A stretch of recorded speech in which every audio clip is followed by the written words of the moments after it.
기독교 강요 읽겠습니다. 기독교 강요 지금 헌사를 읽고 있는데 제가 가지고 있는 페이지는 25페이지입니다.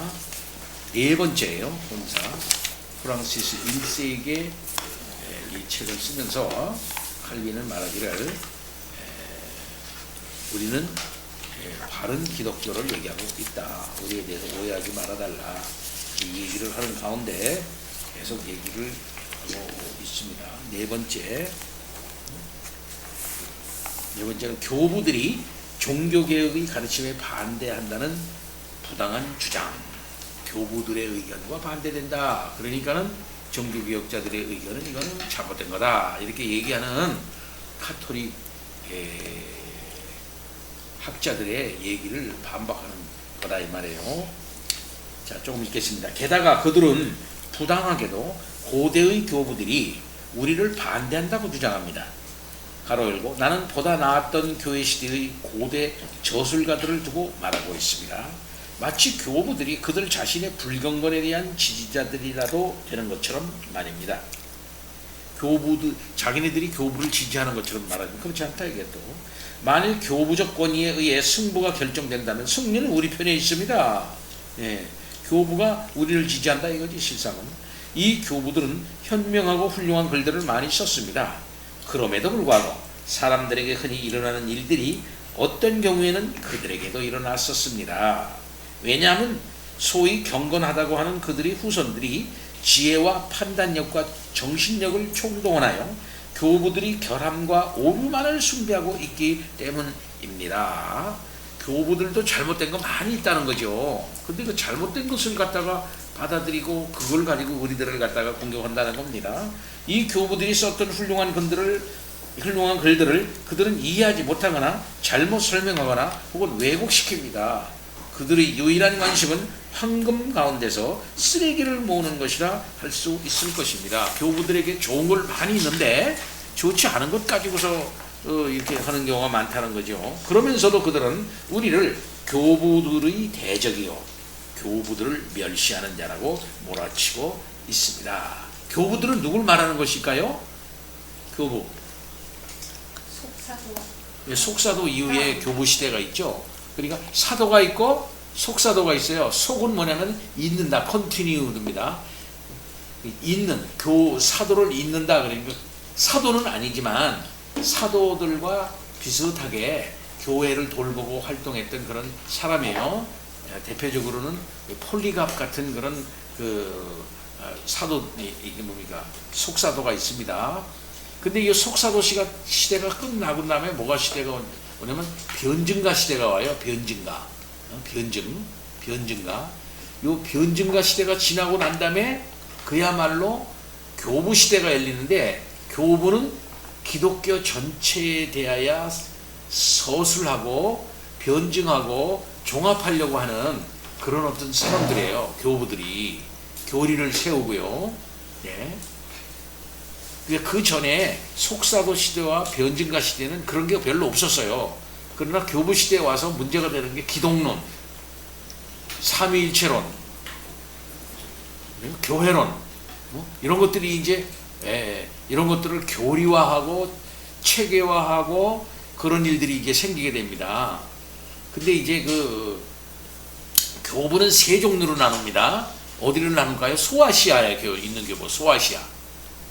그 다음에 북아프리카, 그 다음에는 이 로마를 중심으로 한 이 교부가 저희가 있어요. 그래서 북아프리카의 교부, 그 다음에 로마를 중심으로 하는 교부, 소아시아를 중심으로 하는 교부, 이렇게 있어요. 그래서 그 교부마다 조금 좀 다른 면이 있어요.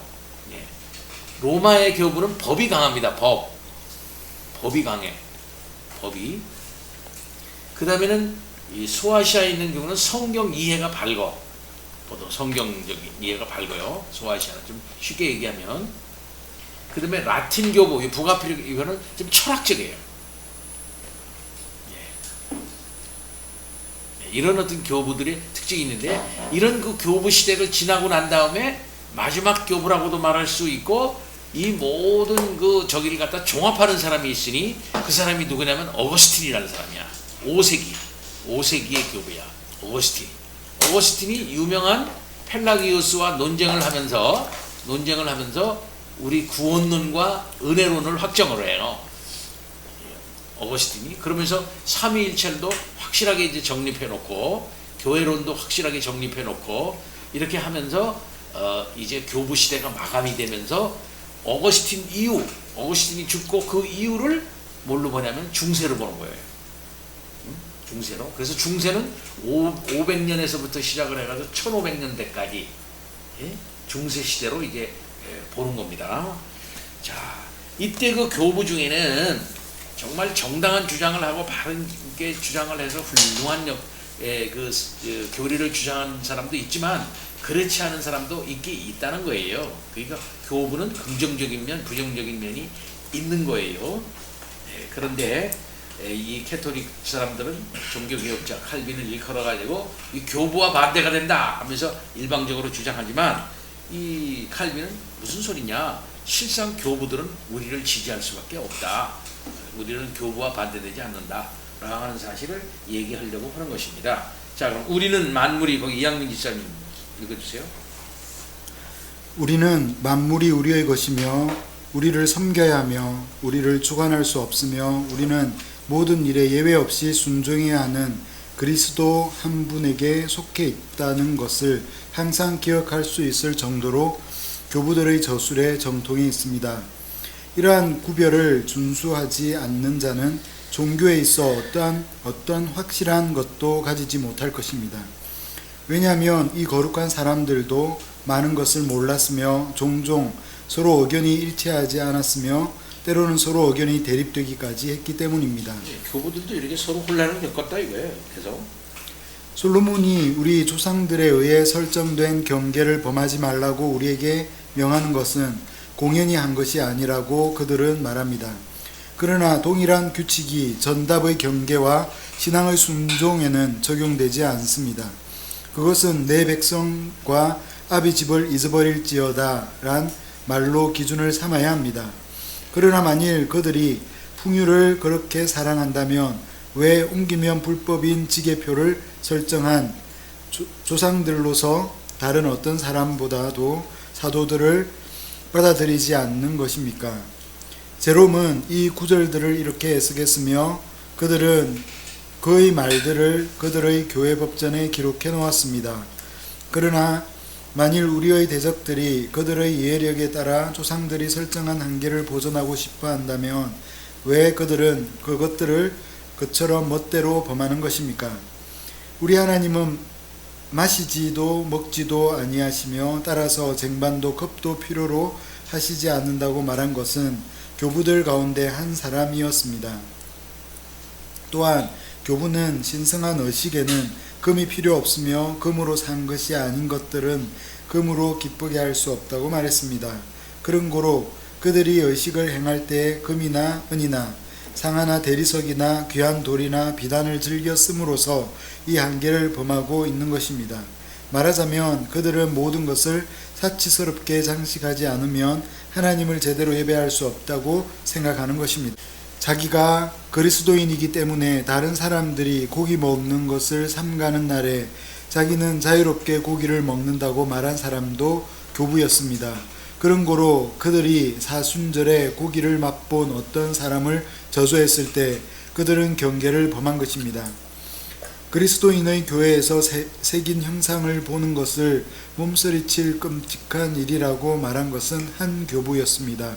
그럼에도 불구하고 그들이 교회 안에 형상이 없는 구석이라고는 하나도 남겨두지 않았을 때 그것은 어떠한 한계 안에 머무르는 것과는 너무나 거리가 먼 일이었습니다. 또 어떤 교부는 말하기를 장례식에서 죽은 자에 대해 인간적 도리를 다한 후에는 그들로 하여금 편히 쉬게 해야 한다고 했습니다.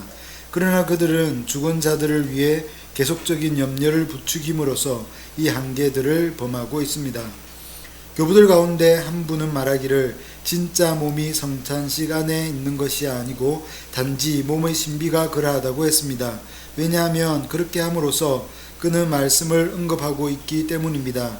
그리하여 그들이 그것을 진짜의 실체로 간주할 때 그들은 한계를 벗어나고 있는 것입니다. 교부들 가운데 한 사람은 어떤 종류의 성찬에는 참석하고 다른 종류의 성찬에는 불참하는 자들은 그리스도의 성찬으로부터 완전히 제외되어야 한다고 선언했습니다. 또한 교부는 강력히 주장하기를 그리스도인들은 주님의 고백함에 있어 자기들의 피를 흘려야 한다는 강요를 받더라도 주의 보혈을 부인하지 말아야 한다고 했습니다. 그런데도 그들이 앞의 교부가 출교의 벌을 내리고 뒤의 교부가 타당한 이유로 책망한 바로 그것을 불가침의 법률로 권장했을 때 그들은 이 지계표를 옮겨버린 것입니다. 어떤 애매한 문제를 판단할 때 분명하고도 명백한 성경의 증거 없이 이 편이나 저 편을 드는 것은 경거망동이라고 단정한 분도 교부였습니다. 그들이 하나님의 말씀 없이 수많은 제도들, 교회 법들, 그리고 교리적 결정들을 제정했을 때 그들은 이 한계를 망각한 것입니다. 다른 이단들 가운데서 몬타누스가 최초로 금식법을 강요했다고 해서 몬타누스를 꾸짖은 것도 교부였습니다. 그런데도 그들은 아주 엄격한 법률로 금식을 명령함으로 그러한 한계를 훨씬 지나쳤던 것입니다. 교회의 성직자들은 결혼하지 말아야 한다는 것을 부인하고서 아내와 함께 사는 것이 순결이라고 선언한 것도 교부였습니다. 그리고 많은 다른 교부들도 그 의견에 동의했습니다. 그런데 그들은 사제들에게 독신을 심하게 강요함으로써 이 한계를 넘어가 버린 것입니다. 그들이 그를 들으라고 말하기 때문에 우리는 그리스도에게만 귀를 기울여야 하며 우리 앞에 있는 다른 사람들이 말하거나 행한 것에는 신경 쓸 필요 없이 만물의 으뜸이신 그리스도께서 명하신 것에만 주의를 기울여야 한다고 말한 것도 교부였습니다. 그런데도 그들은 자신들과 다른 사람 위에 그리스도 외에 어떤 주인들을 세움으로써 자기 자신들이 이 경계 안에 머무르지 않았을 뿐 아니라 다른 사람들이 그것을 지키는 것도 허용하지 않았습니다. 모든 사도들은 한 마음과 한 목소리로 하나님의 거룩한 말씀이 궤변론자들의 괴사에 의해 드럽혀지고 변론자들의 언쟁에 말려드는 것을 혐오했습니다. 궤변론자들의 변론보다 더 악하고 끝없는 논쟁으로서 성경의 단순성을 애매모호하게 만들어버리는 것 외에 평생을 아무 하는 일 없이 보내는 그들은 이 경계 안에 머무르고 있는 것입니까? 만일 교부들이 다시 살아나서 이러한 자들이 사변적 신학이라고 부르는 그러한 논쟁을 듣는다면 교부들은 이러한 자들이 하나님에 대해 토론하고 있다고는 꿈에도 생각하지 않을 것입니다. 그러나 만일 내가 그들이 얼마나 제멋대로 교부들의 멍해를 거부해 버렸는지를 일일이 열거하려 한다면 내 이야기는 끝이 없을 것입니다. 비록 그들은 자신들이 교부들에게 잘 순종하는 자녀들로 보이기 바라지만 말입니다. 정말이지 몇 달 몇 년도 부족할 것입니다. 그럼에도 불구하고 그들은 너무나 비겁하고도 썩어빠진 뻔뻔함으로 감히 우리를 책망하기를 우리가 옛날의 경계를 침범해 나아갔다고 비난하고 있는 것입니다. 사실 교부도 우리의 견해나 이런 것들이 좋은 것이 많이 있는데 실상 그 교부들을 잘 모르면서 이렇게 자기네들을 칼빈을 비판하고 있다 이렇게 말하고 있는 거죠. 사실 칼빈은 교부들의 글에 정통했던 사람이에요. 세네카의 관용론을 주석을 하고 이렇게 함으로써 그는 인문주의자로서도 당시 최고의 학자라고 하는 것을 이제 드러냈지 않았습니까?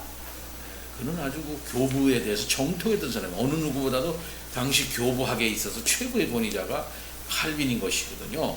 그러니까 칼빈에게 교부와 반대된다 이렇게 말할 수가 없는 것이지. 오히려 너희들이 그렇게 하고 칼빈 카톨릭 신학자들, 특별히 소로몬도의 그 신학자들에 대해서 지금 얘기를 하고 있는 것입니다. 계속 다섯 번째 제용이 진리에 반대되는 관습의 효소. 계속. 비록 그들은 관습에 호소하지만 그것은 아무 소용없는 일입니다. 우리로 하여금 관습에 굴복하게 만드는 것은 우리를 아주 부당하게 취급하는 일이 될 것입니다. 사실상 사람들의 판단이 정확하기만 하다면 관습은 선한 사람들에게서 찾아져야만 했을 것입니다. 그러나 실제는 종종 그 반대입니다. 많은 사람들이 행하는 것이 관습이 되었던 것입니다. 사람들의 일이 제대로 처리되어서 보다 나은 것이 다수를 기쁘게 한 적은 거의 없었습니다. 그리하여 많은 사람들의 사적인 악이 종종 공적 오류 혹은 악에 대한 일반적 동의를 야기했는데 그것을 이제 이 선한 사람들이 법률로 만들고 싶어하는 것입니다. 예, 이 사적인 거, 사적인 이거, 사적 공적인 오류 이런 것들을 서로 동의하고 이렇게 하면서 어떤 일반적 법률로 만들고 싶어하는 것이 사람이라는 거죠. 그래서 그것을 관습화한다.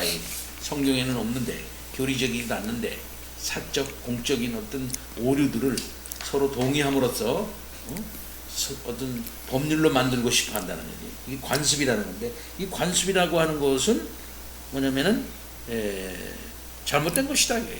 악의 결과다. 이렇게까지 얘기합니다. 계속해서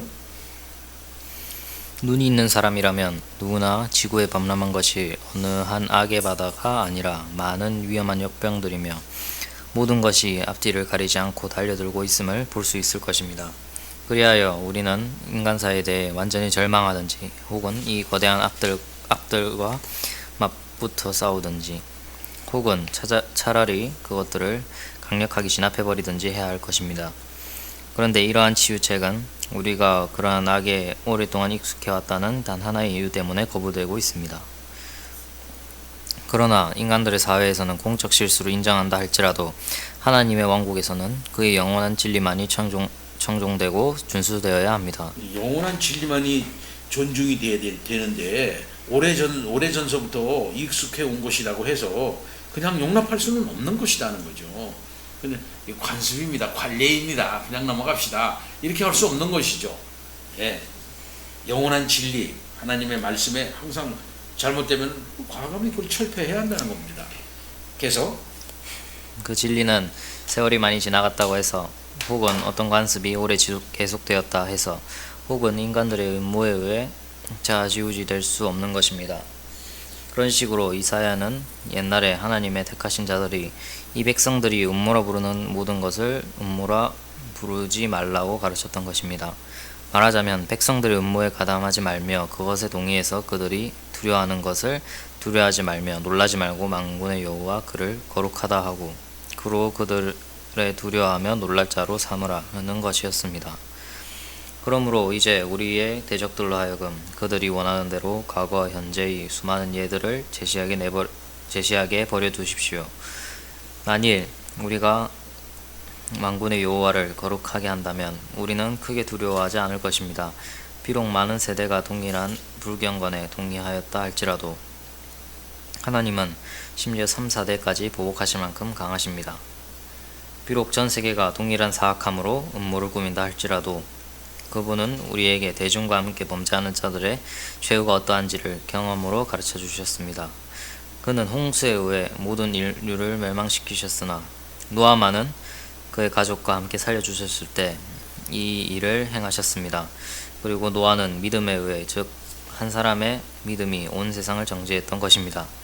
요약하면 악한 관습이란 것은 일종의 전염병 외에 아무것도 아닌데 사람이 그 병에 걸리면 비록 대중과 함께 멸망한다 할지라도 멸망하는 것만큼은 분명합니다.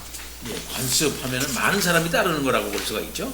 그 많은 사람이 따르는데 너는 왜 반대하느냐 이렇게 될 때 노아 홍수 때 그 많은 사람이 무슨 소리야 노아 거짓말하지 말라 그런 일은 없어 이렇게 해서 많은 사람이 그렇게 했잖아요. 그게 안전한 길입니까?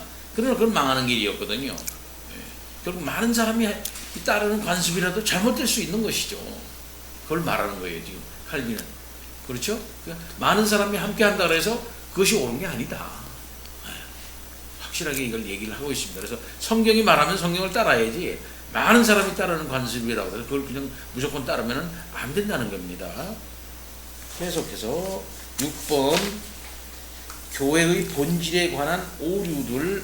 원집사님. 그들은 양도 논법에 의해 교회가 잠시 동안 생명을 잃었다든가 혹은 우리가 지금 교회와 갈등하고 있다든가 하는 것 가운데 하나를 억지로 인정하게 할 만큼 그토록 심하게 우리를 압박하지는 못합니다. 확실히 그리스도의 교회는 살아왔었고 또한 그리스도께서 아버지의 우편에서 통치하시는 한 살아있을 것입니다. 교회는 그의 손에 의해 지탱되며 그의 보호로 무장하고 그의 능력으로 강화됩니다. 왜냐하면 그는 한 번 약속한 것을 틀림없이 지키기 때문입니다. 말하자면 세상 끝날까지 자기 백성과 항상 함께 있으리라는 것입니다. 우리가 지금 이 교회에 대항해서 논쟁을 하는 것은 아닙니다. 왜냐하면 모든 믿는 자들과 함께 우리는 한 목소리로 한 분 하나님과 그리스도 주를 경배하고 찬양하기 때문입니다. 마치 그분이 항상 모든 경건한 사람들에 의해 찬양을 받아 오셨던 것처럼 말입니다. 그러나 그들이 자신들의 육안으로 교회를 보지 않으면 그것을 인정하지 않고 결코 한정시킬 수 없는 한계 내에 교회를 두려고 하는 점에서 진리로부터 멀리 이탈하고 있는 것입니다. 예, 여기 이제 캐토릭의 교회론을 비판하는 거예요. 캐토릭의 교회론은 뭐냐면은 자신들이 육안으로 보이지 않으면 그것을 인정하지 않는 거. 그게 뭡니까? 비지블 처치, 보이는 교회. 예? 보이는 교회를 말한단 말입니다. 보이는 교회. 그러나 그 보이는 교회가 다가 아니라는 거지, 칼빈은. 그래서 종교개혁자들, 특히 칼빈의 교회는 보이지 않는 교회가 더 진정한 교회다 이거지. 진정한 하나님의 교회는 보이지 않는다.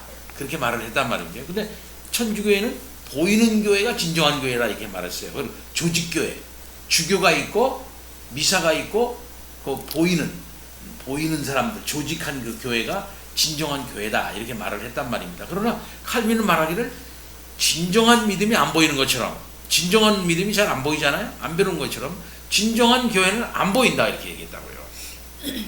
그러니까 보이는 교회에 이탈을 왜 하느냐, 보이는 교회에서 이탈을 하니까 너희들은 잘못된 교회라 이렇게 말했던 거거든요. 그러나 진정한 교회는 잘 안 보인다 이렇게 얘기를 한 거거든요. 뭐 하나님의 택한 백성 안 보인다 이거요.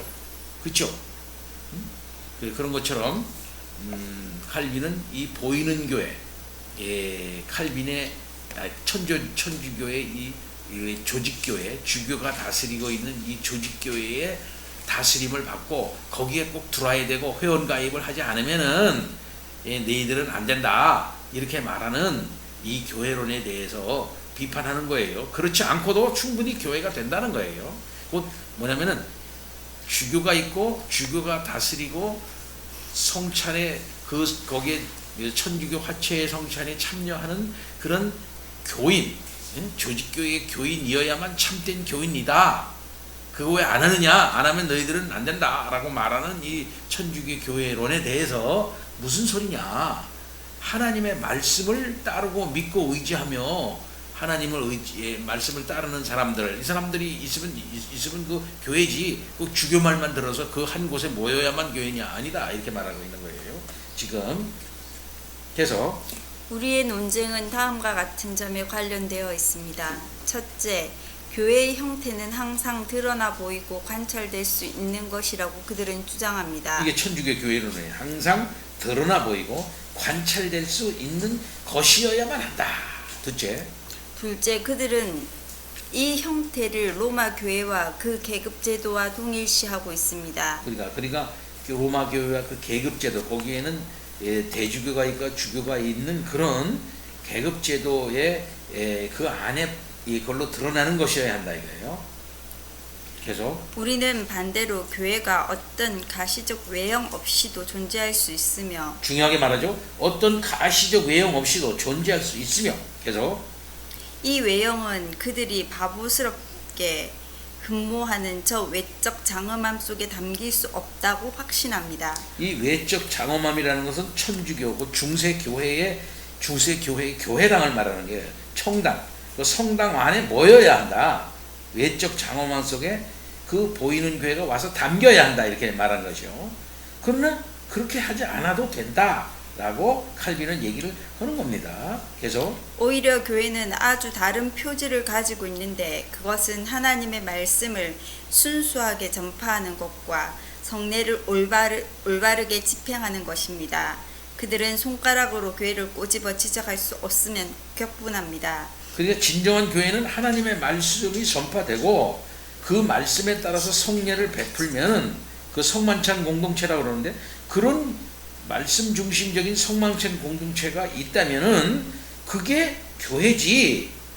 꼭 그것이 성당이라고 하는 속에 들어가 주교 계급, 주교와 이런 그 사제들의 계급 제도 속으로 그것이 포함되어야만 진정한 교회라고 말할 수는 해야만 말해야 그래야만 된다고 하는 것은 잘못된 것이다, 이렇게 말하고 있는 거죠. 지금 이 칼빈에게 있어서는 우리가 교회 표지를 얘기합니다. 교회 표지가 두 가지가 나왔어요. 말씀 전파, 그 다음에 성례랬죠. 그럼 처음에 두 가지를 얘기해요. 그 다음에 저기에 가가지고 스코틀랜드에 가가지고 뭐가 들어갑니까? 권징이 들어가는 거야. 권징은 스코틀랜드로 가면서 권징이 되는 거예요. 계속. 하지만 유대인들 가운데서 교회가 너무나 자주 손상을 입어 그 외형이 사라지고 말았던 것입니다.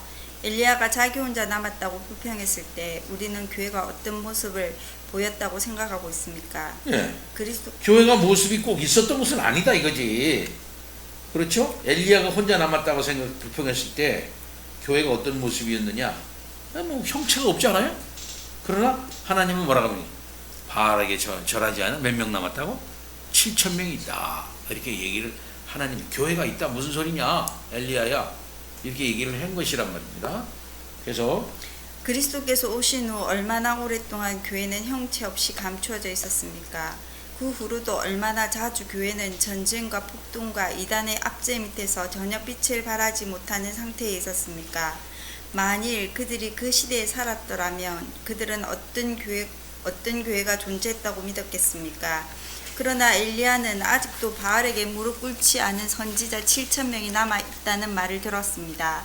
그리고 우리는 그리스도께서 승천하신 후 이 땅을 다스리고 계신다는 사실을 의심하지 말아야 합니다. 그러나 만일 신자들이 그때 어떤 가시적 형태를 요구했다면 그들은 당장 낙심하고 말았을 것입니다. 실로 힐라리우스는 사람들이 주교직의 위엄을 찬양하는 일에 마음을 뺏겨 그 가면 밑에 있는 악을 깨달지 못하는 것을 큰 죄악이라고 생각하였습니다. 그는 이렇게 말했습니다. 여러분들에게 한 가지 충고하겠습니다. 저 그리스도를 조심하십시오. 벽을 사랑하는 것은 잘못입니다. 여러분은 하나님의 교회를 지붕과 건물로 알고 존경합니다. 그리고 그 안에서 평안을 구합니다. 이것은 잘못입니다. 저 그리스도가 그곳에 자리 잡게 될 것입니다. 내 생각에 오히려 산, 산림, 호수, 감옥, 그리고 골짜기가 더 안전합니다. 왜냐하면 선지자들은 이런 곳에 추방되어 살면서도 예언했기 때문입니다. 예, 성당 안에 들어오면 거기서 보호받을 줄 알았죠. 근데 옛날에 예루살렘 성전이 망할 때 사람들이 다 성전 안으로 들어왔어요. 예루살렘 성전 안에. 그 이방인들이 성전 안에 못 들어올 것이다. 하나님이 보호해 줄 것이다. 여기는 거룩한 곳이니까. 그러나 무슨 소리야? 바벨론 군사들이 와가지고 성전을 다 때려 부시고 성전 안에 들어와 있었던 유대인들, 그것도 부자들, 기득권자들 뭐 이런 사람들만 들어왔겠죠. 다 못 들어오니까 그런 사람들 다 거기서 싹을 다 죽었어요. 다 잡혀가고요. 성전 망하고요. 그 똑같이 성당 안에 들어오면은 여기는 거룩한 곳이니까 거기 온 애들은 우리가 보호받을 것이다. 이렇게 생각하면서 그 성당의 벽을 사랑한다는 게, 벽을, 건물을 사랑하고 존경하고. 그래서 그걸 그냥 난리를 친다 이게. 여러분 유럽에 가보면은 성당 안이 다 무덤이 돼 있어요. 저는 가서 깜짝 놀랐어요. 엄청난 곳에 가보니까 다 무덤이더라고. 그 안에, 성당 안에 무슨 왕, 무슨 추기경 이렇게 쓱 가보면 여 안에 이게 관이 이렇게 들 있어요. 멋있게 맨날 관이 있어. 또 여기도 관이 이렇게 있고, 관들이 거기에 조그만 의자가 촛불 켜고 뭐 이렇게 빌게끔 해놓고. 그러면 성당 안에다가 묘를 쓰면은 천국에 갔다고 생각한 거예요. 이거 거룩한 곳이니까. 그러니까 이 성당은 이 땅 안에 있는 천국처럼 생각했다고요. 예. 그래서 죽어도 걸로 가 죽는 거야. 예. 거기 가서 묻히는 거지. 그렇게 하면 안 된다는 거죠. 그럼 여기 말했습니다. 적그리스도가 그곳에 자리 잡게 될 것입니다. 예. 종교개혁자들은 지금도 그렇게 우리가 수정하지 않았어요. 교황은 적그리스도라 이렇게 확실하게 써 있어요. 우리 종교개혁자는 그렇게 믿었어요. 지금도 우리가 신앙 고백하는 제2판 웨스트민스터 신앙 고백에는 교황은 적그리스도다 라고 확실하게 얘기하고 있어요. 왜? 계속해서. 그러나 오늘날 무엇이 세상으로 하여금 그 주교들을 존경하게 합니까? 그것은 그들이 큰 도시를 다스리는 것을 보고 그들이 종교의 고위 성직자라고 생각했기 때문입니다. 그러므로 그런 어리석은 예찬을 치워버리십시오. 오직 주님만이 누가 그의 것인지 아시기 때문에 때때로 자기 교회의 외적 표시를 인간의 시야에서 제거해버리신다는 사실을 인정하고 그분에게 맡겨둡시다. 그것은 지상에 내리시는 하나님의 무거운 형벌임을 필자는 고백합니다. 그러나 만일 인간의 불경건함이 그러한 형벌을 받아 마땅하다면 왜 우리는 하나님의 공의에 대항하려고 애를 씁니까? 그러한 식으로 옛적에 주께서는 인간의 배역만득함을 처벌하셨습니다. 왜냐하면 그들이 그의 진리에 순종하기를 거부하고 그분의 빛을 소멸시켜 버렸기 때문에 그는 그들의 마비된 감각들이 어리석은 거짓말에 의해 속아 넘어가고 깊은 어둠 속에 내던져지도록 허용하심으로써 진정한 교회의 형체라고는 전혀 남아있지 않게 되었던 것입니다. 그러는 동안에 그는 비록 오류와 흑암의 와중에 흩어지고 감추어지긴 했지만 자기 자녀들을 보존하셨던 것입니다. 예, 그리고 하나님께서는 이런 속에서도 자기 자신을 보존하셨다는 거예요. 하나님은 그런 어려운 가운데서도 교회는 살아있게 하셨다. 하나님께서 이게 진정한 교회가 아니냐는 겁니다. 계속 그리고 이것은 전혀 놀라운 일이 아닙니다. 왜냐하면 그는 바벨론의 혼란 중에서와 이글거리는 용광로의 불꽃 속에서 그들을 보존하는 방법을 아셨기 때문입니다. 이제 나는 어떤 종류의 헛된 자랑에 의해 교회의 형태를 판단하려는 그들의 소망이 얼마나 위험한 것인가를 지적하고자 합니다. 나는 논의를 끝없이 계속하지 않기 위해서 나는 이것을 장황하게 설명하는 이보다 간단히 묘사하고자 합니다. 그들은 사도적 지위를 가진 로마 교황과 나머지 주교들이 교회를 대표하며 교회로 간주되어야 한다고 말합니다. 이게 천주교 교회론이에요. 사도적 지위를 가진 로마 교황. 로마 교황은 사도적 지위를 가졌다. 곧 베드로 사도의 수장권을 이어받았다. 이렇게 하는 거예요. 그러니까 사도의 그 지위를 로마 교황이 계속 가지고 있다. 그래서 모든 주교들을 대표한다. 그래서 교회를 다스릴 수 있다. 이렇게 얘기를 한 거예요. 네, 그건 잘못된 것이다 이거야. 왜냐하면 거기 왜 그럽니까? 그런 거로 그들은 오류를 범할 수 없다는 것입니다. 왜 그러합니까? 그것은 그들이 교회의 목자들이며 주님에 의해 성별되었기 때문이라고 그들은 대답합니다. 아론과 그의 아들들은 비록 지명된 제사장들이었으나 금송아지를 만들었을 때 오류를 범했습니다. 이러한 추론에 따르면 아합을 속인 400명의 선지자들은 왜 교회를 대표하지 못했겠습니까? 그리고 교회는 단 한 사람의 멸시할 만한 인간, 그럼에도 불구하고 진실을 말한 한 사람, 미가의 편에 있었던 것입니다. 제사장에게서 율법이, 지혜로운 자에게서 모략이, 선지자에게서 말씀이 끊어지지 아니할 것이니 라고 자랑하면서 예레미야에 대항하여 일어났던 선지자들이 교회의 이름과 형태를 지니지 않았습니까? 모든 선지자 반열에 대항하여 예레미야는 홀로 주님의 파송을 받아 율법이 제사장으로부터, 모략이 지혜로운 자로부터, 말씀이 선지자로부터 끊어지게 될 것을 선포하였던 것입니다. 예, 진정한 선지자이던 예레미야는 당시에 공식적인 선지자들이라고 얘기하고 있었던 거짓된 선지자들에 앞서서 하나님의 말씀을 했다 이거예요. 근데 그들은 자기네도 하나님의 말씀을 한다 그랬거든요. 그러나 실제 하나님의 말씀을 가진 자는 누구냐면 예레미야 선지자뿐이었다 이거예요. 예, 그가 진정한 선지자고 그가 교회를 대표하는 것이지 여러 가지 지위를 가지고 뭐 이런 거 저런 거 했다 한 그런 사람들이 이게 교회를 대표할 수가 없는 것이다 이렇게 말하고 있는 것입니다.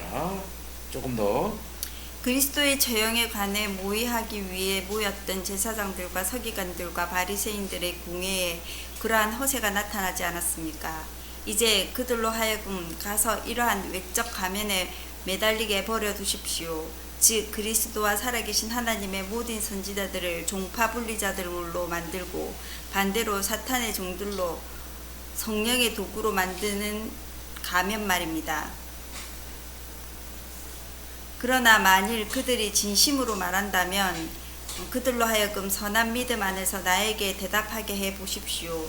바젤 공의회의 결정에 의해 유니게우스가 교황직에서 물러나고 아마데우스가 대신 그 자리에 앉은 후 교회는 어떤 지역에 혹은 어떤 국민들 가운데 존재하였다고 그들은 생각하는가 하는 질문에 대해서 말입니다.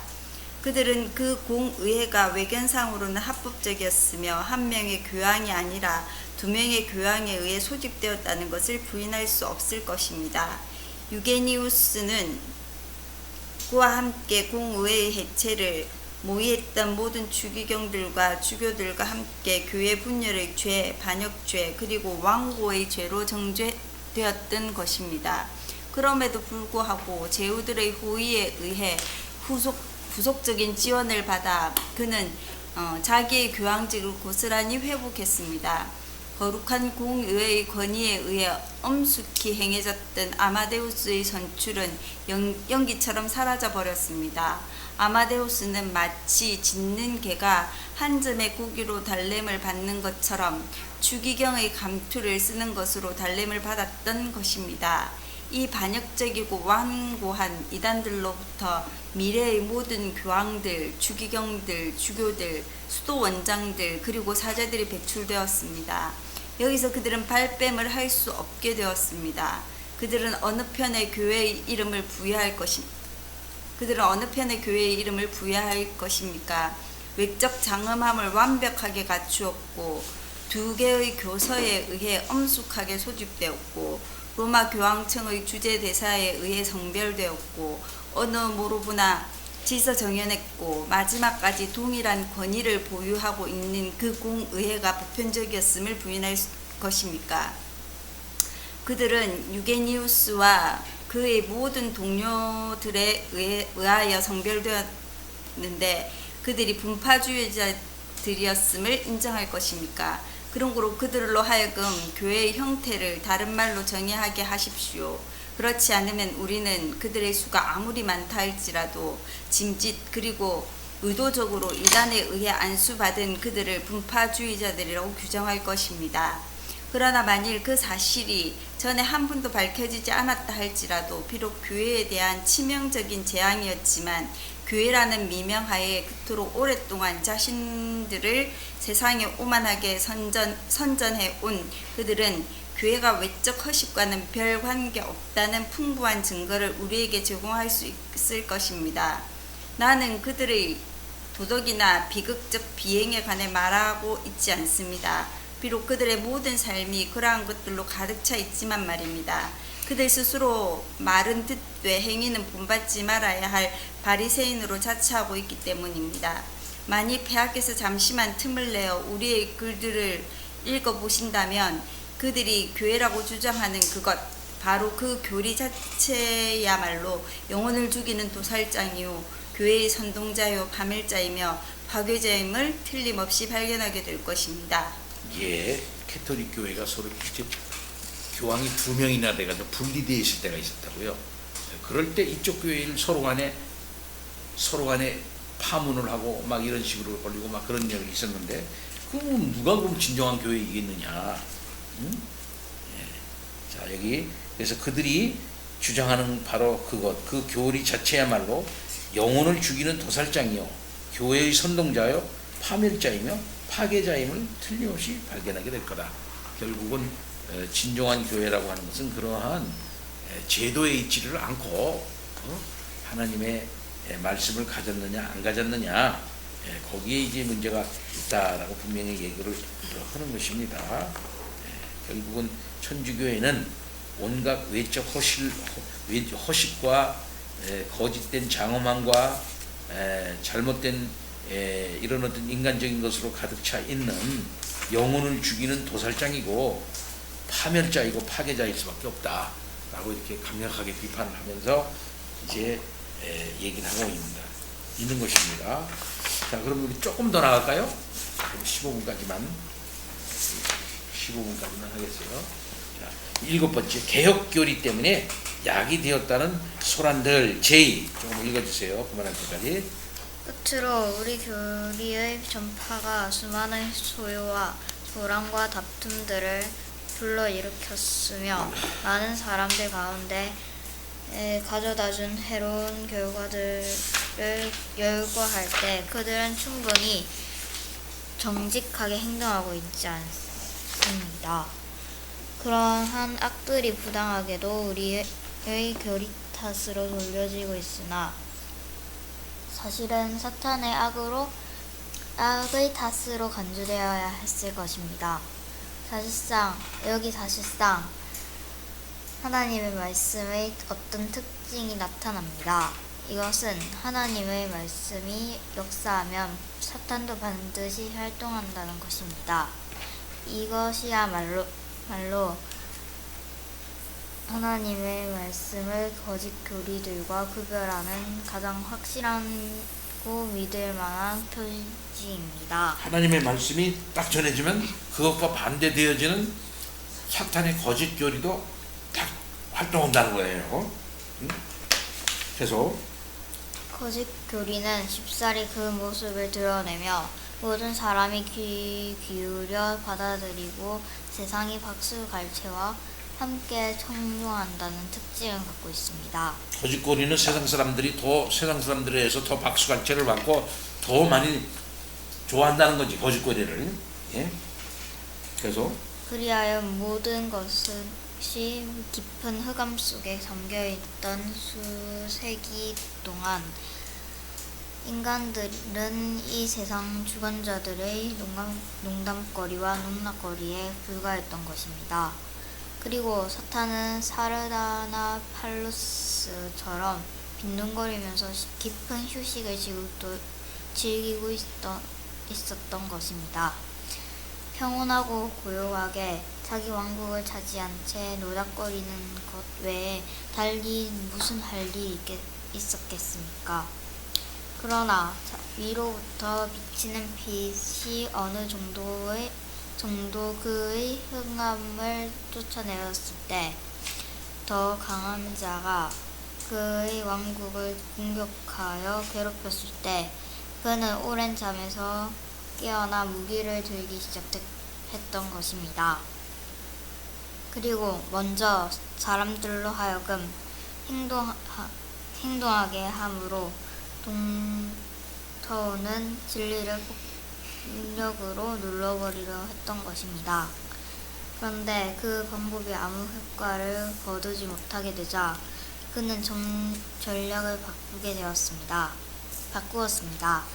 그는 제세례파들과 이상한 악한 자들을 통해서 불일치와 교리적 논쟁을 불러일으킴으로써 진리를 희석시키고 마침내 말살하려 했던 것입니다. 네, 처음에는 종교개혁이 일어나 진리를 전하게 되자 이거 뭐냐 하면서 폭력으로 가로막게 됐고, 그러니까 안 되니까 전략을 바꾸어 가지고서 어떻게 합니까? 응? 불일치하도록 교리적인 논쟁이 일어나도록 이렇게 해가지고서 진리를 희석시켜가지고 말살되도록 이런 작전을 썼다 이게. 누가 그랬냐? 사탄이 그렇게 했다 이게. 그리고 사탄은 누구를 이용했느냐? 그건 천주교의 여러 학자들과 천주교 사람들을 이용해서 그렇게 되도록 그렇게 했다는 거예요. 계속해서. 인간의 그리하여 이제 그는 두 가지 방법으로 진리를 줄기차게 보유하고 있습니다. 인간의 폭력적 수단을 통해서는 참된 씨를 뿌리 뽑아 버리고 자기의 가시덤불로서 할 수 있는 대로 그것을 질식시켜 버림으로써 그것이 자라 열매를 맺지 못하게 하려는 것입니다. 계속 폭력적 수단을 사용하면서 그렇게. 그러나 만일 우리가 우리의 지도자 되신 주님께 주의를 기울인다면 그 모든 것이 허사가 되고 말 것입니다. 주님은 오래 전부터 사탄의 관계들을 우리 앞에 펼쳐놓으심으로써 사탄이 우리를 부지 중에 사로잡지 못하게 하셨으며 강력한 방어물들로 우리를 무장시키셔서 사탄의 계교를 물리치게 하셨던 것입니다. 예, 이런 폭력적 수단에 맞서서 싸워나갈 수 있도록 힘 주신다는 거죠. 근데 계속 게다가 사악하고 반역적인 무리들이 하나님의 말씀에 대항해서 일으키는 폭동이나 흥분을 불러일으키는 분파들을 하나님의 말씀 그 자체 탓으로 돌리는 것은 얼마나 사악한 일입니까? 사실 그 양자는 둘 다 하나님의 말씀에 반대되는 것인데 말입니다. 하지만 그것이 전혀 새로운 일은 아닙니다. 엘리야는 이스라엘을 괴롭게 하는 자가 자기가 아닌가라는 질문을 받았습니다. 유대인들에게 그리스도는 성동가였습니다.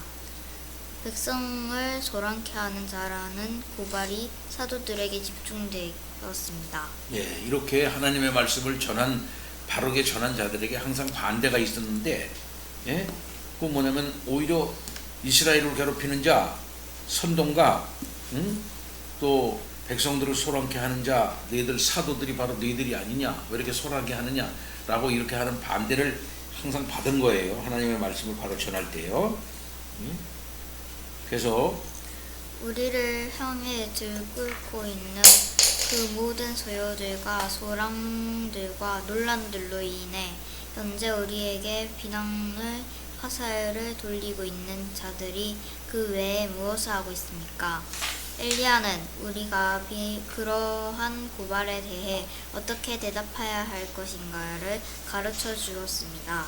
오류를 널리 퍼뜨리거나 소요를 불러일으키는 자는 우리가 아니라 오히려 하나님의 능력에 대항하여 싸우고 있는 그들이라는 것입니다. 그러나 그들의 무모함을 견제하기 위해서 그 한 가지 답변으로 족한 것처럼 종종 그러한 중상모략에 의해서 동요되고 혼란에 빠지는 자들의 어리석음을 대처하는데도 그 한 가지 대답으로 족할 것입니다.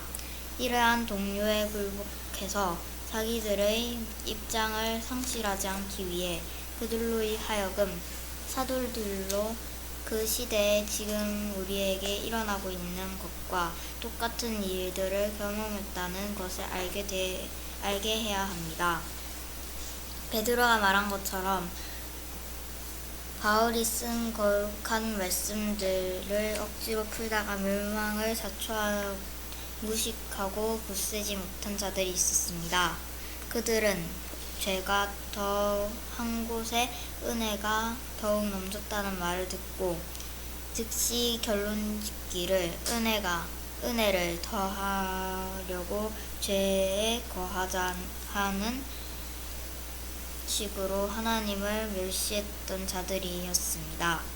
신자들이 율법 아래에 있지 않다는 말을 듣고 당장 우리가 율법 아래 있지 않고 은혜 아래 있으니 죄를 짓자고 짓거렸던 것입니다. 바울이 악의 사주자라고 비난했던 자들도 있었습니다. 많은 거짓 사도들이 몰래 들어와서 바울이 설립한 교회들을 파괴하려고 했습니다. 어떤 이들은 투기와 분쟁으로 그리스도를 전파하고 순전치 못하게 심지어 악의를 가지고 그의 매임에 괴로움을 더하게 할 줄로 생각하여 그리스도를 전폐했던 것입니다. 어떤 곳에는 복음이 아무런 진전을 보지 못했습니다. 저희가 다 자기 일을 구하고 그리스도 예수의 일을 구하지 아니했던 것입니다. 어떤 이들의 개가 도하였던 곳에 돌아갔고 돼지가 씻었다가 더러운 구덩이에 도로 놓은 것처럼 자기의 본색을 드러냈습니다. 네, 거기까지. 예, 그 다음에는 우리 하연이 그 마지막까지 읽어주세요. 많은 사람들은 성령의 자유를 육신의 방종으로 전향시켜 버렸습니다. 많은 형제들이 몰래 기어들어와서 경건한 자들을 위험에 처하게 만들었습니다. 바로 이러한 형제들 가운데에서 여러 가지 논쟁이 일어났던 것입니다. 여기서 사도들은 어떻게 해야 했습니까? 잠시 동안 복음을 위장하거나 혹은 제쳐두거나 떠나버려야 하지 않겠습니까? 왜냐하면 그들은 복음이 그토록 많은 논란거리와 위험의 원천 그리고 중상모력의 원인이 됨을 보았기 때문입니다. 그럼에도 불구하고 이런 종류의 환난 속에서 그들은 그리스도께서 부딪히는 돌과 거치는 반석이며 많은 사람이 패하고 흥함을 위하여 비방을 받는 표적이 되기 위하여 세움을 입으셨다는 말씀을 생각하여 도움을 얻었습니다. 이러한 확신으로 무장하고 그들은 모든 소유와 모욕의 위험을 해치고 담대히 전진했던 것입니다. 우리도 동일한 생각으로 힘을 얻는 것이 좋겠습니다. 왜냐하면 바울도 복음의 이 영원한 성격에 대해 복음이 멸망하는 자들에게는 사망으로조차 사망에 이르는 냄새요 구원을 얻는 자들에게는 생명으로조차 생명에 이르는 냄새이며 모든 믿는 자에게는 구원을 주신 하나님의 능력이라고 증언했기 때문입니다. 만일 우리가 배은망덕하여 하나님의 축복을 더럽히지 않고 구원의 유일한 확신을 파괴시키지 않았다면 우리는 이 사실을 분명히 체험할 것입니다. 예, 이렇게 복음을 전하고 진리를 전하게 될 때 사탄은 악한 방법을 통해서 서열을 일으키고 분란이 생기게 하고 반대가 일어나게 하고 때로는 분파가 일어나게 하고 막 그렇게 하면서 아유 이거 저 자체가 잘못되었기 때문에 저렇게 일어나는구나 느끼게끔 해서 겁을 주게 만들어 가지고 그게 이게 여러 분파 잘못된 거 나타난 거고 하나로 함께 치부가 돼 가지고 그만두게 이렇게 맺는단 말이죠. 이게 사탄의 전략이라는 거예요. 그러나 그렇게 거치지 말고 복음이 멸망하는 자들에게는 사망으로조차 사망에 이르는 냄새고 구원을 얻는 자들에게는 생명으로조차 생명에 이르는 냄새니까 믿는 자들은 겁내지 말고 확실하고 분명하게 진리를 주장하고 그 덕에 서야 한다 이 말씀입니다. 예, 지금 15분 가까이 돼서 8번만 읽고 끝나네. 예, 8번만 읽고 엄지사님하고 마치겠습니다. 그러나 자비로운 왕이시여 저는 당신께 말씀드리고자 합니다. 우리 대적들이 당신 속에 공포를 불러일으키려고 애써 만든 거짓된 고소에 조금도 동요하지 마소서.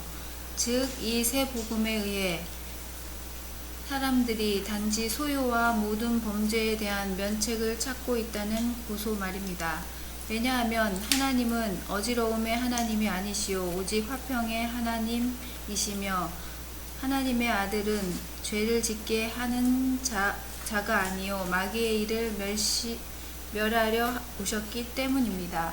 또한 우리는 최소한의 혐의도 준 적이 없는 일을 의도했다는 부당한 비난을 받고 있습니다. 짐작컨대 우리가 나라들을 전복시키려는 모의를 꾸미고 있다는 것입니다. 우리는 한 번도 선동적인 발언을 해본 적이 없으며 폐하의 치하에 살고 있었던 동안에도 항상 고요하고 단순한 생활을 추구했으며 고국으로부터 피신해 있는 지금도 폐하와 폐하의 왕국의 번영을 위하여 쉬지 않고 기도하고 있는데 말입니다. 짐작컨대 우리가 방탕한 죄악들을 거침없이 저지르고 있다는 것입니다. 비록 우리의 도덕적 행위들 속에 비난받아 마땅한 일들이 많이 있다 할지라도 그토록 심한 비난은 천부당 만부당합니다. 이 프란시스 1세의 침실 앞에도 벽보가 붙었다 그랬죠. 그러니까 이런 왕들은 항상 뭘 겁나게 하냐면 이거 이러다 무슨 폭동이 일어나는 거 아니야? 나라가 혼란해지는 거 아니야? 이러면 내가 가지고 있는 이 지휘권을 뺏기는 건 아니야? 나라가 질서가 없어지면 안정이 없어지니까 이게 큰일 났네? 이렇게 겁을 낸다 이 말이죠. 그러니까 이렇게 하게 하는 그런들을 없애야 되겠다, 안 되겠다, 박해를 해야 되겠다 이런 생각을 정치가들은 하게 된다고요. 근데 그러나 이러한 소요라고 하는 것은 큰 문제가 아닙니다. 우리 때문에 일어나는 문제가 일어나는 거 아닙니다. 라고 얘기를 하는 거예요. 그래서 우리는 항상 왕의 안녕과 나라의 안녕 질서를 위해서 노력하고 절대 이 나라를 전복시키려고 하는 모의를 꾸미고 있지 않습니다. 라고 이렇게 확실하게 왕에게 자기들의 정치적인 의도는 없다는 것을 왕을 이제 반대하는 게 아니라는 것을 얘기를 확실하게 왕에게 하라고는 거예요. 계속. 하나님의 은혜로 우리는 복음의 혜택을 적지 않게 받았기 때문에 우리의 삶이 이러한 중상자들에게 순결, 관용, 자비, 절제, 인내, 정절 그리고 모든 다른 덕들의 모범이 되지 못할 것이 아니었습니다. 우리가 진리 안에서 하나님을 경외하고 예배한다는 것은 우리가 사나 죽으나 그의 이름이 거룩히 여김을 받는 것을 소원한다는 것만 봐도 너무나 분명합니다. 그리고 비범한 찬양을 받았어야만 할 저 한 가지 사실로 인해 사형의 처벌이 가해진 우리들 중 몇 사람의 무제한 시민적 결백에 대해 증오 그 자체가 반증하게 되는 것입니다.